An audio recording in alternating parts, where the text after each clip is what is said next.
Details చూస్తే తెలంగాణ ముఖ్యమంత్రి కేసీఆర్ మహారాష్ట్రలోని నాగపూర్లో బీఆర్ఎస్ పార్టీ కార్యాలయాన్ని నేడు ప్రారంభించారు.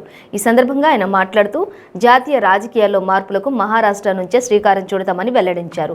దేశవ్యాప్తంగా బీఆర్ఎస్ గురించి చర్చించుకుంటున్నారని, మహారాష్ట్రలో అయితే బీఆర్ఎస్ సుడిగాలి వేగంతో దూసుకెళ్తోందని అన్నారు.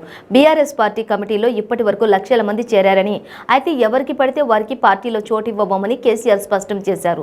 రైతులకు, యువతకే తమ ప్రాధాన్యత అని వివరించారు. దేశంలో మార్పు కోసం బీఆర్ఎస్ ఒక మిషన్లా పనిచేస్తోందని తెలిపారు.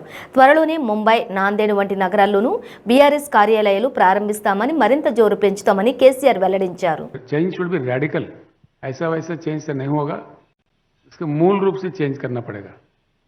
Power policy also needs to be a change. A new water policy, a new power policy should be drafted for the country.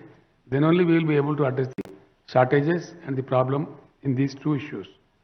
और दूसरी चीज़ भी है, हम अपने राजधानी में जाते हैं दिल्ली, कभी कभी आधा घंटा, कभी 45 मिनट भी चक्कर लगाना पड़ता है. We are hovering in the air. आप सभी लोग जानते हैं बिकॉज ऑफ ट्रैफिक कंजेशन. कहीं जाइए आप, हमारे एयरपोर्ट्स में इंफ्रास्ट्रक्चर ठीक नहीं है, इस प्रकार का एक्सपेंशन होना चाहिए, नहीं होता है. हमारा रोड में काफ़ी इम्प्रूवमेंट होना चाहिए, जो नहीं हो रहा है, नहीं हो पा रहा है. और हमारे रेलगाड़ियाँ जो चलते हैं, सेकंड लार्जेस्ट रेलवे है हमारे पास. ये बड़ी अजीब बात है, किसी एक में भी परफेक्ट इंफ्रास्ट्रक्चर नहीं है इतने साल के बाद भी.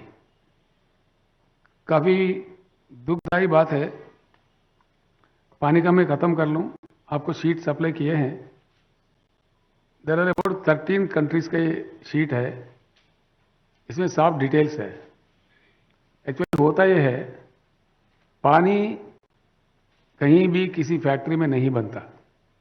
पानी बहुत अनमोल चीज़ होती है, मानव उसको तैयार नहीं कर सकते. जो आता है प्रकृति देती है, उसको बड़ा संभाल के यूज़ करना चाहिए. हमारा देश बाढ़ से भी प्रभावित है, सूखा से भी प्रभावित है. आधा बिहार तो डूबा हुआ रहता है हर साल, आधा सूखे में रहता है, और कई जगह देश में अकाल सकाल होते ही रहते हैं. ये हमारे अनुभव है. जो पानी की उपलब्धि है, जो प्रकृति भगवान ने दे रखा है, उसको सही तरीके से इस्तेमाल करें. देखिए, एक छोटा सा देश है जिम्बाब्वे, इनके पास एक रिजर्वायर है 6533 TMC. इसका मैंने आपको दिया है details, you can see it later on. ऐसे ही रूस में है अंगारा, वहाँ पे 5968 TMC का डैम्स है.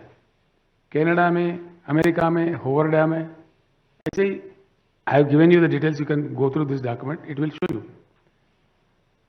भारत जैसे विस्तार देश में, इतने विशाल देश में, कम से कम 2-3 तो कम से कम ये ऐसे प्रोजेक्ट हमारे पास होना चाहिए. देश पूरा प्यास है, खेत पूरा प्यासे है, गले प्यासे है, लेकिन इस पर कोई ध्यान ही नहीं. ये ऐसे अगर 2-4 रिजर्वायर बना लें तो हम बाढ़ से भी सेफ रहेंगे, सूखे से भी बचेंगे. पीने के लिए पानी विस्तार मिलेगा, उद्योग के लिए मिलेगा, हर किसी को मिलेगा. हर किसी को देने के बाद तो 41 करोड़ एकड़ की कृषि योग्य भूमि है इंडिया में, हर एकड़ में पानी दिया जा सकता है. मैं आपसे प्रार्थना करूंगा, लोगों को आप बताएं, आपके अखबारों के जरिए, आपके चैनलों के जरिए. I tell you, please let it be known to the people. India में दमदार सरकार अगर हो, हर एकड़ में भरपूर पानी दिया जा सकता है.